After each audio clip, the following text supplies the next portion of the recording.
अगली तैयारी की अगर इस मांग को सही तरीके से सुना जाए तो अति उत्तम है, नहीं तो फिर संघर्ष हम लोगों की जारी रहेगी। अपने काला कानून ला दिया है और काला कानून से आप शिक्षक को शोषण करना चाहते हैं और शिक्षक को समाज में नीचे दिखाना चाहते हैं। सरकार को चाहिए कि यथाशीघ्र पहल करके उनकी मांगों को पूरा करे और ये जो परीक्षा में शामिल कराने की बाध्यता रखी गई है नियोजित शिक्षकों की, इसको समाप्त करते हुए बिना शर्त राज्यकर्मी का दर्शन। हम लोग सत्ता पक्ष को बहुत उम्मीद से बनाए थे महागठबंधन की सरकार को, लेकिन हम लोग के साथ छल करने का काम कर रही है।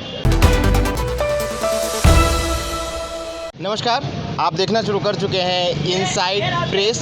हम लोग अभी उपस्थित हैं बीजेपी कार्यालय में। जैसा कि कहा जाता है कि अगर सत्ता पक्ष से काम नहीं बनता है तो विपक्ष का सहारा लेना होता है, उसी तरह से जो है कि अभी बिहार के सियासत में चल रहा है। जैसा कि मैं आपको बता दूं कि शिक्षक अभ्यर्थियों जो है कि लगातार जो है कि सरकार से इनको किसी भी प्रकार की मांगें पूरी नहीं हो रही है, तो अब ये शिक्षक अभ्यर्थियों बीजेपी कार्यालय में देखने को मिले हैं। तो आइए हम इनसे जानेंगे कि क्या वो विपक्ष का सहारा लेकर के जो है कि अपनी मांग मंगवाने की कोशिश कर रहे हैं, या चुनावी मौसम चल रहा है, इसमें इन लोग का क्या इच्छा और मन है। नमस्कार मैम। जी नमस्कार। आज आप लोग जो हैं कि बीजेपी कार्यालय में क्या कर रही हैं? जी मैं किसी पक्ष में नहीं जा सकती। यहाँ एक वार्ता रखी गई थी जिसमें मैं यहाँ उपस्थित हुई और मेरा पद है बिहार प्रारंभिक माध्यमिक शिक्षक संघ में प्रदेश उपाध्यक्ष सह प्रांत शिक्षिका प्रमुख सुमन कुमारी भागलपुर से। तो हम लोगों को ये मैसेज गया कि एक वार्ता होनी है और हमारे ये नई शिक्षा नीति के ऊपर, तो उस मुद्दे से हम यहाँ उपस्थित हुए और हम सभी शिक्षक शिक्षिकाएं ने मिलकर अपनी अपनी समस्याओं को यहाँ रखा, जिसमें से 10 बिंदु को सम्राट चौधरी जी सर ने अंकित किया और उन्होंने आश्वासन दिया कि ये 10 बिंदुओं पर जो है आपको फोकस दिया जाएगा और आपकी विजय होगी, आप आगे बढ़ें, मैं आपका सहयोग करूँगा। तो ऐसी बातों को लेकर करके हम सभी शिक्षकगण को एक नई आशा जगी है कि इस बार हमारी जीत होगी। जिस तरह से झुंझुना हम लोग को थमा दिया गया है तो वो नहीं होना चाहिए। जो ज़मीनी स्तर पे जो सच्चाई होनी चाहिए उसका साथ देना है। मैम कहीं चुनाव को लेकर के जो है कि विपक्ष भी आपके हाथ में झुंझुना थमा करके जो है बोले कि आप जो है कि सो जाइए, हम आपके लिए काम कर रहे हैं, आपकी जो मांगे हैं वो पूरी करेंगे। जब चुनाव ख़त्म हो जाएगा तो इनके तरफ से भी निराशा हाथ लगेगी, तो फिर क्या करिएगा? भाई मेरे, मैं क्षमा चाहूँगी, इस मुद्दे पे मैं कोई जवाब नहीं देना चाहूँगी क्योंकि हम कोई पार्टी पॉलिटिक्स से नहीं है। हम लोग शिक्षकगण हैं और शिक्षक सभी के होते हैं। धन्यवाद। अगला तैयारी आप लोग का क्या होगा? अगला रणनीति, अगली तैयारी की अगर इस मांग को सही तरीके से सुना जाए तो अति उत्तम है, नहीं तो फिर संघर्ष हम लोगों की जारी रहेगी, फिर वार्ता होगी, फिर उसमें नए पावदान पे कैसे हम लोग को चलना है उस पर विचार विमर्श किया जाएगा। धन्यवाद। आप भी बीजेपी कार्यालय में आए हैं, शिक्षक अभ्यर्थी हैं, तो जी हाँ, आपकी क्या मांगे हैं? आखिरकार बीजेपी कार्यालय में आने की क्या आवश्यकता पड़ी? जी मैं भी शिक्षक हूँ और मैं टीईटी, बीईटी, एसटीईटी का अध्यक्ष हूँ। विजय कुमार सिंह नाम हुआ और हम लोग 2011 में टीईटी क्वालिफाई किए और टीईटी क्वालिफाई किए, हम लोग का परसेंटेज था 1.44। उसके बाद भी माननीय मुख्यमंत्री जी या उप मुख्यमंत्री जी या शिक्षा मंत्री जी खुले मन से शिक्षकों को कहते हैं कि शिक्षक योग्य नहीं है, तो ये प्रश्न चिन्ह लगाना, ये उन लोगों के लिए मैं चैलेंज करता हूं। और मैं चैलेंज करता हूं कि जो बीपीएससी की आप एग्ज़ाम दिए हैं, आप किसी मंत्री को बैठा दीजिए और हम लोग भी बैठने के लिए तैयार हैं और हम क्वालिफाई करते हैं तो हमें एजुकेशन मिनिस्टर बनाइए और हम एजुकेशन को सुधार देंगे। आप एजुकेशन मिनिस्टर बनकर पूरे बिहार के सिस्टम को ही ध्वस्त कर दिया है और एजुकेशन को आपने अंग्रेजों की जो शिक्षा नीति थी उसको यानी कि डिवाइड एंड रूल वाली स्थिति पैदा कर दी है। आपने काला कानून ला दिया है और काला कानून से आप शिक्षक को शोषण करना चाहते हैं और शिक्षक को समाज में नीचे दिखाना चाहते हैं। इसका मैं उनका भर्त्सना करता हूं और करता रहूँगा और इस काले कानून का मैं विरोध करता हूँ। क्या लगता है आपको विपक्ष से क्या? एकदम विपक्ष सहयोग के रूप में काम कर रही है और विपक्ष के बाद हमें अपने आप पर कॉन्फिडेंस है और मैं जानता हूँ, I know confidence conquest the battle, यानी कि विश्वास से युद्ध जीता जाता है और हम लोग विश्वास से युद्ध जीतेंगे क्योंकि हम लोग वेल क्वालिफाइड हैं। अगर नहीं होगा तो हम लोग पब्लिक में जाएंगे, जनता में जाएंगे और हम अपनी योग्यता, और जनता भी जानती है कि 2011 के बाद जो शिक्षक आए हुए हैं उनकी क्वालिटी क्या है और क्वांटिटी क्या है। चुनावी माहौल चल रहा है, हो सकता है कि विपक्ष भी आपको इस्तेमाल करना चाहे। विपक्ष कोई भी हमें इस्तेमाल करे उससे हमको मतलब नहीं है, हमें अपने आप पर भरोसा है। अगर विपक्ष हमारी बात रखती है तो बहुत बढ़िया है, अगर विपक्ष नहीं रखती है तो हम अपने आप अपनी बात रखेंगे। हाँ, ये बात है कि सुशील कुमार मोदी जी जब वित्त मंत्री थे तो उन्होंने कहा था कि हम जो है ये भगवान भी उतर कर आ जाएंगे, तो इस बात को हम नहीं मानेंगे। लेकिन मैं सुशील कुमार मोदी जी को भी इस मंच के माध्यम से, इस मीडिया के माध्यम से बता देना चाहता हूं कि आपके बिहार के जो पड़ोसी राज्य है, आपका झारखंड है, उत्तर प्रदेश है, या जहां भी, वहां पर टेट टीचर जो हैं वो आपका राज्यकर्मी का दर्जा है और वेतनमान उनको मिलता है। और हमारे जो पूर्व नियोजित शिक्षक हैं उनको भी माननीय मुख्यमंत्री जी ने सुप्रीम कोर्ट में ये अफिडेविट दिया है कि हमारे शिक्षक हैं वो योग्य हैं, दे आर माने एबल।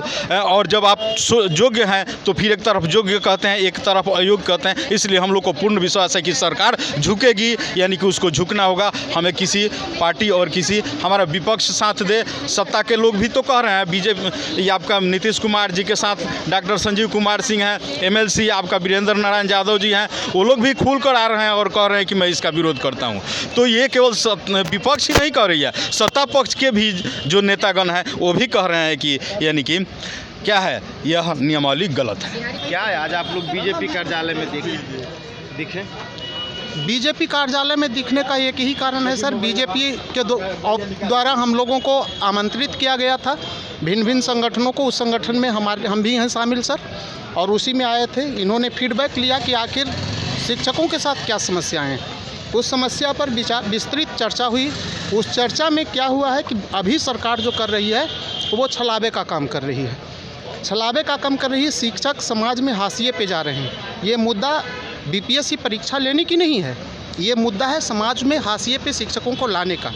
जो शिक्षक 18 साल से शिक्षा दे रहे हैं, जो शिक्षक कितने ऐसे योग्य छात्रों का निर्माण किया जो आज देश के भिन्न भिन्न जगहों पे अपनी योगदान कर रहे हैं, देश उस पर नाज कर रहा है। और उसको बनाने वाले शिक्षकों से आज ये सरकार परीक्षा लेने की बात कर रही है। अगर सरकार की परीक्षा लेनी ही थी तो दूसरे तरीक़ा से सरकार परीक्षा ले।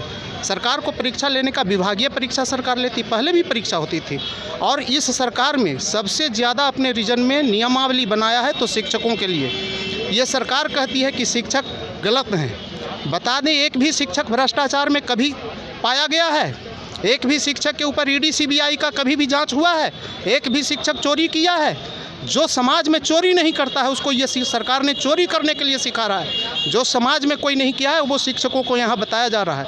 ये सरकार चाहती है कि शिक्षक जब तक परेशान नहीं होगा तब तक बिहार की व्यवस्था बर्बाद नहीं होगा। ये सरकार विकास की सरकार नहीं है, ये सरकार बिहार को बर्बाद करने वाली सरकार है। जी, अपने के शुभ नाम? मेरा नाम धनेश कुमार हुआ, मैं +2 टीचर हूँ सर, नियोजित शिक्षक न्याय मोर्चा से मैं हूँ सर। सर नेताजी से हमारे नेताजी। आज आप लोग भारतीय जनता पार्टी के दफ्तर में दिखे, जबकि आप लोग जो हैं कि शिक्षक अभ्यर्थी हैं, तो आखिरकार क्या परेशानी आई कि सत्ता पक्ष को छोड़ करके आप विपक्ष में आए हुए हैं? पहले तो इसको सुधार लीजिए, हम लोग शिक्षक अभ्यर्थी नहीं हैं, शिक्षक नेता हैं। शिक्षक नेता हैं। राज्य की सरकार ने शिक्षकों की जो उपेक्षा की है, इसको लेकर के शिक्षक सड़क पर आंदोलनरत हैं। आज भारतीय जनता पार्टी के द्वारा शिक्षक संगठनों को बुलाकर उनकी समस्याओं को जानने का प्रयास किया गया है। हम लोग किसी पॉलिटिकल पार्टी के दम पर अपने आंदोलन को खड़ा करने की न स्थिति में हैं और न खड़ा करेंगे। हाँ, यह बात सत्य है कि सरकार से दो हाथ करने के लिए हमारे शिक्षक अब मन बना चुके हैं और चरणबद्ध आंदोलन चल रहा है। बिना शर्त राज्य के नियोजित शिक्षकों को राज्यकर्मी का दर्जा सरकार दे और उसमें पे प्रोटेक्शन एवं अन्य जो सुविधाएं हैं वो सरकार हम लोगों को दे, इसको लेकर के हम लोग आंदोलन कर रहे हैं। अपने शुभ नाम? मैं शिशिर कुमार पांडे, प्रदेश संगठन महामंत्री, परिवर्तनकारी शिक्षक महासंघ। क्या लगता है बीजेपी के साथ आने से जो है, विपक्ष के सहारा लेने से विपक्ष वाले आपकी जो मांगे हैं उस पर पूरी करेंगे, काम करवाएंगे? देखिए, मांगों को पूरा करना तो सरकार का कार्य है, कोई भी विपक्षी दल आपकी मांग को पूरा नहीं कर सकते। रही बात कि शिक्षक जो अपनी जायज़ मांगों को लेकर के सड़कों पर हैं, सरकार को चाहिए कि यथाशीघ्र पहल करके उनकी मांगों को पूरा करे और ये जो परीक्षा में शामिल कराने की बाध्यता रखी गई है नियोजित शिक्षकों की, इसको समाप्त करते हुए बिना शर्त राजकर्मी का दर्जा दें। आगे कि आज आप जो है कि सत्ता पक्ष को छोड़ करके जो है कि आप लोग विपक्ष के गलियारे में घूम रहे हैं। हम लोग सत्ता पक्ष को बहुत उम्मीद से बनाए थे महागठबंधन की सरकार को, लेकिन हम लोग के साथ छल करने का काम कर रही है। तो इसके लेकर के हम लोगों ने विपक्ष का सहारा लिया और इनसे भी उम्मीद करते हैं कि जो हमारा वाजिब मांग है, शिक्षकों का जो वाजिब मांग है, पुरानी पेंशन और राज्यकर्मी का दर्जा, वो मिलना चाहिए, क्योंकि हमारा वक्त 18 साल 15 साल 20 साल हम लोगों ने सेवा कर ली और इतने लंबे सेवा काल के बाद पुनः एग्ज़ाम क्यों ले जाना, यह कतई ठीक नहीं लगता है। या अगर आपको एग्ज़ाम लेना ही है तो बीच का रास्ता निकालना होगा कि उसके लिए कुछ विशेष प्रावधान मिलना चाहिए, क्योंकि शिक्षकों के साथ नहीं हो रहा है। बिल्कुल जो फ्रेशर लोग हैं उसके साथ हम लोग को साथ बैठने का बात हो रहा है। इसी के लेकर हम लोग बिहार राज्य प्रमुख संघ जिला अध्यक्ष रामजी प्रसाद नवादा से आए हुए हैं और हम लोगों ने अपनी बात रखा कि आप भी 17 साल तक सत्ता में रहे, हम लोग के लिए कोई बहुत बड़ी बात आपने नहीं किया, लेकिन अगर अभी आप आशा जग रहा है तो मुझे उम्मीद है कि आप अभी भी से भी हमारी लड़ाई जो है ईमानदारी से अब लड़ने का काम कीजिएगा। आप लोगों ने शिक्षा विभाग को कितने समय दिया, कितने सालों तक आप लोगों ने काम करा? मेरा 20 साल हो गया। 20 साल। उसके बाद फिर से आप लोगों से एग्ज़ाम लिया जा रहा है। हाँ। और एग्ज़ाम लेने के बाद आप लोगों को राजकर्मी का दर्जा मिलेगा। हाँ। तो विपक्ष वाले क्या बोले? विपक्ष वाले बोले कि आपकी लड़ाई में हम सहयोग करेंगे। हमने कहा कि भाई ऐसा नहीं कि सिर्फ मुझे भुनाने का काम किया जाए, वोट बैंक का काम किया जाए, लेकिन हमारा जो उचित अधिकार है, मांग है, उस अधिकार के लिए आप हमें सही रास्ता दिखाइए, हमारे लिए आवाज़ उठाने का काम कीजिए सरकार के सामने कि इन लोगों का जो मांग है वाजिब मांग है। अगर आप हमारी मांगों को अच्छे ढंग से उठाते हैं तो हम भी आगे जो लोकसभा है और विधानसभा में आपको साथ देने का काम करेंगे। धन्यवाद। जैसा कि आप देख रहे हैं, आजकल जो है कि चुनावी माहौल चल रहा है, चुनावी मौसम चल रहा है, इसमें जो है कि सोच सकते हैं कि बिहार की दिशा और दशा किस दिशा में जा रही है। सोचिए कि इन शिक्षकों को जो है कि अभी विद्यालय में होना चाहिए था। ऐसे तो गर्मी की छुट्टी है, लेकिन अगर गर्मी की छुट्टी ख़त्म हो जाए तो इन शिक्षकों को जो है कि विद्यालय में होना चाहिए, क्योंकि इन शिक्षकों के ऊपर ही ये जिम्मेवारी होती है कि हमारे राज्य या हमारे देश के भविष्य यानी बच्चों के साथ कैसा और क्या शिक्षा होना चाहिए। लेकिन ये सरकार की रवैया से इतने परेशान है कि इन लोगों को जो है, इन शिक्षकों को जो है, इन बिहार के गुरुओं को जो है कि आखिरकार इतने चिलचिलाती धूप में सड़कों पे अपने अधिकार के लिए लड़ना पड़ रहा है। तो आप इस वीडियो के बारे में क्या सोचते हैं, अपनी प्रतिक्रिया कमेंट बॉक्स में ज़रूर दें।